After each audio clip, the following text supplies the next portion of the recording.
Hello தஸ்ரீ friends, இன்னைக்கு பாத்தீங்கன்னா இந்த படத்தோட ரிவ்யூவோட வந்திருக்கோம்னா குட் பேட் அக்லி.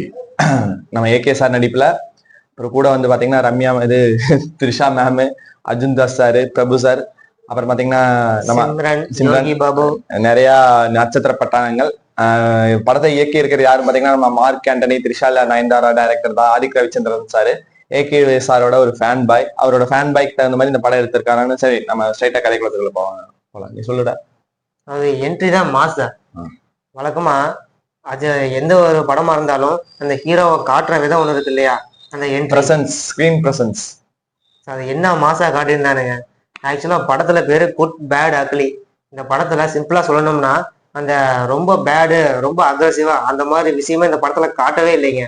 ஆக்சுவலா என்ன சொல்ல வரேன்னா, ரவுடி ஒரு மாசா காட்டுறாங்கன்னு அந்த பேட் சைடு ஃபுல்லா வந்துட்டு ஹீரோ வந்துட்டு அவங்க ஃபேமிலியை ப்ரொடெக்ட் பண்றதுக்காக தான் ஃபைட் பண்ணாங்களே தவிர யாரையும் அக்ரெசிவா ஏதோ பண்றதுக்காகவோ அந்த நடத்துல. ஆனா இதனால தெளிவா சொல்லி, அதாவது படத்தை கதை எப்படின்னா பாத்தீங்களா, வந்து நம்ம ஹீரோ இருக்காருங்க, அவர் வந்து பாம்பேல ஒரு பெரிய டானு. அவர் வந்து டானா இருக்கனால வந்து அவங்க சம்சாரத்துக்கு வந்து அது பிடிக்கல. ஒரு குழந்தை பிறந்தனையுமே வந்து என் குழந்தைய கூட நீ தொட வேணாம், நீ வந்து பழைய குட்டா பேடா இருந்த ஏகே வேணாம், நீ குட்டா இருந்த ஏகே வேணும், எனக்கு வந்து ரெட் டிராகன் வேணாம்னு சொல்லி தாட்டி விட்டுறாங்க. தாட்டி விட்டனே நம்மால் என்ன வந்தாருன்னா, அவரே ஒரு பிரிசன்ல போய் ஒரு 18 வருஷம் கழிச்சு வராரு. 18 வருஷம் கழிச்சு வர்றப்ப வந்து அவர், அதாவது எதுக்காகன்னா அவங்க மகனோட பார்த்து ரொம்ப நாள் ஆச்சு, அவரோட கான்வெகேஷன் இருக்குது, அவரால் பார்க்க முடியலன்னு சரி பார்க்கலான்னு வர்றப்ப வந்து அவரோட மகன் வந்து எதிர்பாராத விதத்துல வந்து ஒரு போதை மருந்து வழக்குல வந்து மாட்டிடுறாரு. அப்படி மாட்டின நீ வந்து அது அதன் பின்னணியில யார் இருக்காரு, எதுக்காக அவங்க பண்ணாங்கன்னா அதை கண்டுபிடிச்சு நம்ம ஏகே சார் வந்து அந்த பிரச்சனையை தீர்த்தாரா இல்லையாங்கிறதாங்க இந்த படத்தோட கதை.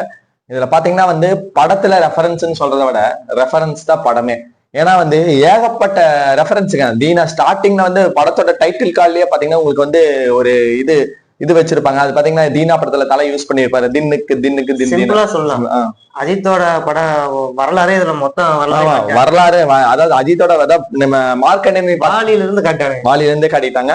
மார்க் ஆண்டனில பாத்தீங்கன்னா உங்களுக்கு வந்து எப்படிங்க அந்த பழைய பிளாஷ்பேக் போர்ஷன்ஸ் எல்லாம், இது பிளாஷ்பேக் டைம் டிராவல் போர்ஷன்ஸ், அதே மாதிரி வந்து இது அஜித் சாருக்கு ஒரு டைம் டிராவல் போர்ஷன்ஸ்னே சொல்லலாம். பாத்தீங்கன்னா தீனால ஆரம்பிச்சது, வாலியில வந்து பாத்தீங்கன்னா அதெல்லாம் நிறைய ரிவீல் பண்ணக்கூடாது, இருந்தாலும் சொல்றேன். வாலியில பாத்தீங்கன்னா எப்படி சொல்றது, double action Vaali double action chewing gum மெல்றது.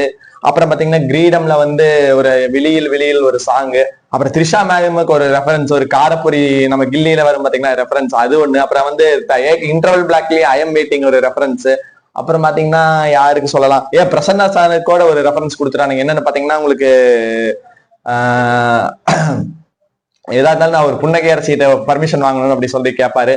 அப்புறம் வந்து நிறைய ரெஃபரன்ஸ் எல்லாம் இருக்கு. கூடவே பாத்தீங்கன்னா நம்ம இந்த ஏகே சார் வந்து ஃபாரின்ல வந்து வெளிநாட்டுல போய் எப்படி கேங்கோட வந்து வாழ்ந்தாருன்னு சொல்லிட்டு அந்த ஐ எம் வெயிட்டிங் அது கண்டிப்பா இருக்குது. அந்த ஓங்லியே பேர் வேற தெரியல, கொரியன் ஆக்டர், அவரோட ரெஃபரன்ஸ் வச்சிருக்காங்க. அப்புறம் வந்து ஜான்விக்கோட ரெஃபரன்ஸ், அப்புறம் பாத்தீங்கன்னா மணி ப்ரொஃபஸரோட ரெஃபரன்ஸ். அப்புறம் நிறையங்க படம், அதான் சொல்றல, படத்துல ரெஃபரன்ஸ் இல்ல, படமே ரெஃபரன்ஸ் தான். மெயினா பாத்தீங்கன்னா ரெட்ரோ சாங்ஸ், நம்ம லோகேஷ் கனகராஜ் சார் எப்படி அப்பெல்லாம் வந்து ரெட்ரோ சாங் யூஸ் பண்ணி இது பண்ணாரோ அதே மாதிரி இந்த படத்துல ஒரு 3 ரெட்ரோ சாங்க. என்னன்னு பாத்தீங்கன்னா அந்த தொட்டு தொட்டு பேசும் சுல்தானா நின்னு பேசிருச்சு. அப்புறம் பாத்தீங்கன்னா உங்களுக்கு விழியில் போட்டாங்க. அப்புறம் பாத்தீங்கன்னா ஆளுமா தலைப்பாட்டே வந்து தலைக்கே தூக்கி போட்டாங்க. வந்துச்சு ஞாபகம் இருக்கு, ஆளுமா டோலுமா அது ஒண்ணு வந்துச்சு, தலைக்கே தலைப்பாட்டு போட்டுட்டாங்க. அப்புறம் வந்து சிம்ரன் மேம் வரப்போ ஒரு இது, அத இந்த என்ன பாட்டு, சோனா அவங்க, அதாவது பழைய இது ரெட்ரோவா அவங்க பேசிப்பாங்க தெரியுங்க வாலியில. அவர் தான் சொல்லி ஏமாத்துவாரு, நான் இந்த மாதிரி ஃபர்ஸ்டே ஒரு லவ் இருந்துச்சு, அதை வந்து இவங்க எனக்கு என்ன பண்ணுச்சுன்னா, இவ்வளவு ஒரு சீரியஸா வந்து கதை போயிட்டு இருக்கிறப்ப டக்குன்னு பாத்தீங்கன்னா ஒரு பழைய ஒரு ரெட்ரோவா எடுத்து பேசுறப்ப கொஞ்சம் எனக்கே வித்தியாசமா போயிடுச்சு. நல்லா பண்ணியிருந்தாங்க அந்த இதெல்லாம். இதுல வந்து எனக்கு படத்துல வந்து எல்லாமே ஓகே, எல்லாமே இருந்துமே வந்து ஒரு மார்ட்டின் சொல்ற மாதிரி படத்துல வந்து அந்த அவரை வந்து குட்டா இருக்காரு, பேடா காமிக்கிறப்ப இந்த பேட்னஸ் தெரிய மாட்டேங்குது. அதுதான் வந்து படத்தோட ஒரு மைனஸ் பாயிண்ட். அஜித்தோட பேட் எனக்கு பேடே இல்ல. அதே மாதிரி அக்லியா காட்டுறப்போ வந்து அந்த அக்லி தெரியல. அக்லினா எந்த படம் ரெஃபரன்ஸ் சொல்லணும்னா மங்காத்தா. அவர் பாத்தீங்கன்னா படத்துல ஃபுல்லா வெறித்தன பேடு கூட கிடையாதுங்க, பில்லாலதான் பேடு. ஆனா மங்காத்தால பாத்தீங்கன்னா ரொம்ப அக்லியா அந்த 500 கோடி ரூபாய் பணத்துக்காக அப்படியே சுத்துவாரு. அதே மாதிரி வந்து இதுலயும் வந்து அந்த அக்லியை காமிச்சிருக்கலாம், பேடு காமிக்கிற. எனக்கு தெரிஞ்சு அவர் குட்டா மட்டும்தான் இருக்காரு, அதாவது மனைவி பேச்ச கேட்டு மதிக்கிற கணவரா வாழ்ந்திருக்காரு.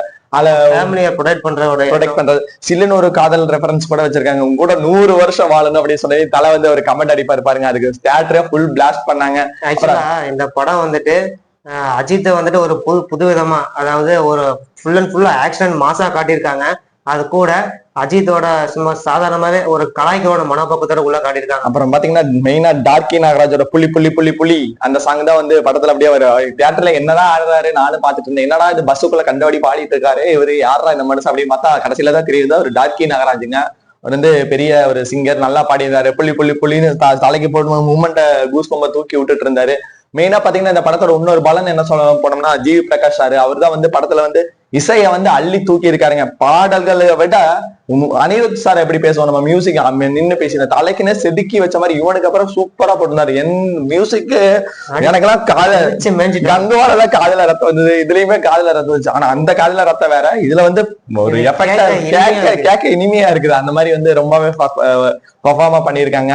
என்னதான் இருந்தாலும் படத்துல வந்துட்டு தேவையில்லாத 2 கேரக்டருங்க. ஒண்ணு யோகி பாபு, இன்னொன்னு இவரு யாரு, ரெடின் கிங்ஸ்லி. அதான் இவங்க பண்ண வேண்டிய காமெடியை நம்ம தலையே சைலண்டா பண்ணிடுறாரு. இதுதான் வந்து பெரிய விஷயமா இருக்கு. அவர் நக்கல அப்புறம் அந்த இதுல இருக்குமே 14 டிஜிட் நம்பர் அதை எடு அப்படின்னு பேசுறப்பெல்லாம் வந்து அது ஒரு பாடி லாங்குவேஜ் அந்த வேதாளத்துல பேசுறாங்க. என்ன பண்ணாலும் ஒரு கலாய்க்கிற ஒரு மனப்பான்மை வர மாட்டேங்குது. அது அதுல வேற இவருக்கு யாரு பில்லா டயலாக் சொல்லி பேசுவார் தெரியுமா, என் வாழ்க்கையில ஒவ்வொரு நாளும் ஒவ்வொரு இது, அது வந்து சொல்றப்ப கூட எனக்கு வந்து பெருசா ஒட்டல. அதே மாதிரி ரெடின் கிங்ஸ்ல எதுமோ சாதாரணமா, ஆனா இன்னொன்னு என்னங்க தேவையில்லாத போர்ஷன்ஸ் தான். 2 பேருமே பெரிய ஒட்ட வைக்கிறதுக்காக ஒட்ட வச்சிருக்காங்க போல. 2 பேரும் பெரிய காமெடி ஆக்டர் தான், ஆனா உள்ள தேவையே இல்ல.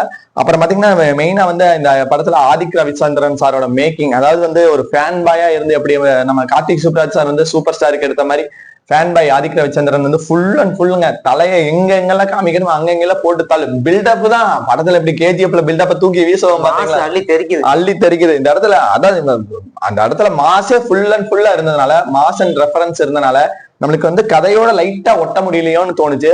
பட் ஆனா அதையெல்லாம் வந்து இந்த ரெட்ரோ சங்கு ரெஃபரன்ஸ், பழைய படத்தோட ஞாபகங்கள், அதாவது வாலி படத்தை போட்டு விட்டாங்க. அப்புறம் வரலாறுக்கே வரலாறா அப்படின்னு கேட்பாங்க, என் தலைப்பட வரலாறுக்கு நீங்க பெரிய காட்ஃபாதருமாங்க.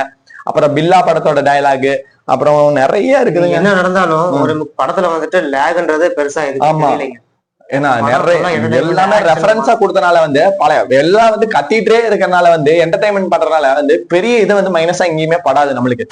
ஐயோ இந்த இடத்துல கதை டக்குன்னு ஒட்லியே.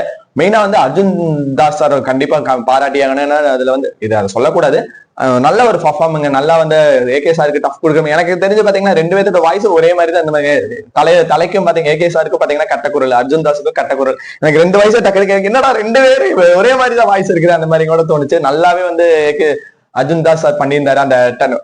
மெயினா சொல்ல மாட்டேங்க, அந்த ஒத்த ரூபா தாரேன் உதப்பு தட்டு தாரேன்னு அந்த பாட்டுக்கு தான் தியேட்டரே கத்துறானுங்க போட்டாங்க.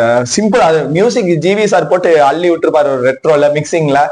பாட்டா தூளுங்க, அந்த அளவுக்கு ரொம்ப நல்லா இருந்தது. நீங்க எதுவும் வேணாங்க, எல்லாத்தையும் மறந்து போய் என்டர்டைன்மெண்ட் பண்ணி ஃபேமிலியோட ஜாலியா பாக்கணுமா தாராளமா போலாமா படத்துக்கு. இதுல என்னன்னா ஒரு நாங்க 2 பேருமே ஒட்டுக்கா போக கிடையாது, தனித்தனியா தான் படத்துக்கு போயிட்டு வந்தோம். இருந்தாலுமே வந்து இவனுக்கே பிடிச்சு போச்சு. அவனுக்கு எந்த படத்தையும் வந்து அவ்வளவு தூரம் வந்து ரசிச்சு சொல்ல மாட்டான், கண்டிப்பா ரசிச்சு சொல்லியிருக்கான். உண்மையால நீங்க வந்து ஃபேமிலியோட போய் எல்லாரும் போய் என்டர்டைன்மெண்ட் பண்ணலாம், இதுல எந்த ஒரு தவறான இது கிடையாது.